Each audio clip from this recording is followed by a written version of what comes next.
Erokamano dwaro winjo pachi ariyo adek auchiel nono kaka kunyalo yudo wani Jatend piny Kenya William Ruto oro ote mare mar kuyo ne anyuola mar Albert Ojwang kojiwo obila kod duol marango tije obila pacho kaendie mondo tim nonro no mapiyo. Ruto yangore ni nochwalo ote bende machiel kachiel ne familia no ewi tho mar rawerano.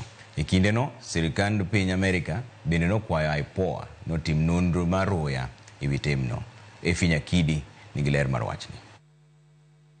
Giko Jatend piny William Ruto ochiwo duonde ewi nek mar rawera Albert Ojwang manyocha otho e yo makelo buok tarik 8 dweni e tesend obila ma Central Nairobi. E yote mare ne ute fwambo, Ruto oro ote mare mar kuyo ne anyuola mar Albert Ojwang wira ni tho mare lwet obila omako piny Kenya gi buok. Omedo bende ni samora mora ma obila omako ng'ato en tijgi mar rito jalno makare.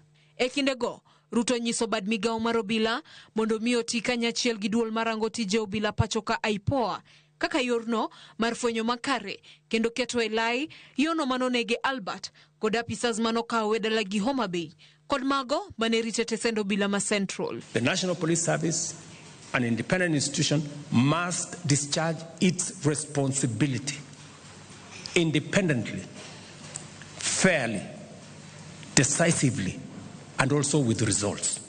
Na vile vile, the Independent Police Oversight Authority must make sure that officers in uniform who engage in criminal activity instead of protecting citizens must be brought to book, held to account decisively, efficiently, so that we can restore the confidence of citizens in our security apparatus. Malingling mawuok e kar jot ma Jatend piny kata kamano oyango ni Jatend piny William Ruto noloso kod anyuola mar Albert Ojwang kotenore kod tho mare motelo ne chiwo ote mare. Komachielo, betre mar piny Amerika pachoka bende oro ote margi mar chung kanyachiel gi anyuola mar Albert Ojwang.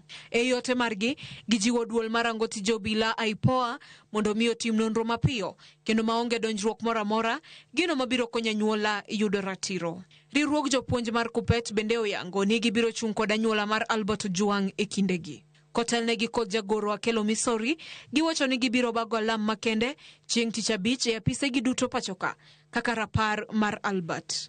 Following the brutal death of our colleague Mr. Albert Ojwang at the hands of police officers, Kupet will commemorate the teacher's life with prayers and candlelit vigil on Friday 13th June 2025 from 4 p.m.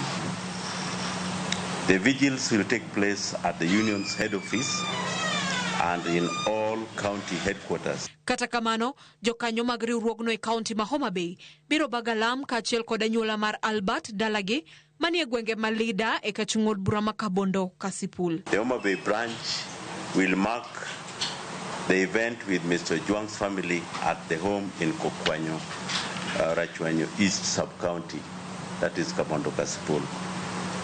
The ceremonies will be marked by prayers, readings, and reflections of Mr. Ojwang's life, with thoughts spared for the plight of teachers working in hardship situations and the young people who have borne the brunt of extrajudicial executions and kidnappings. Efinya Kidi, Ramogi TV, Nairobi. Kwa kanyo ni kweth maketo sirikal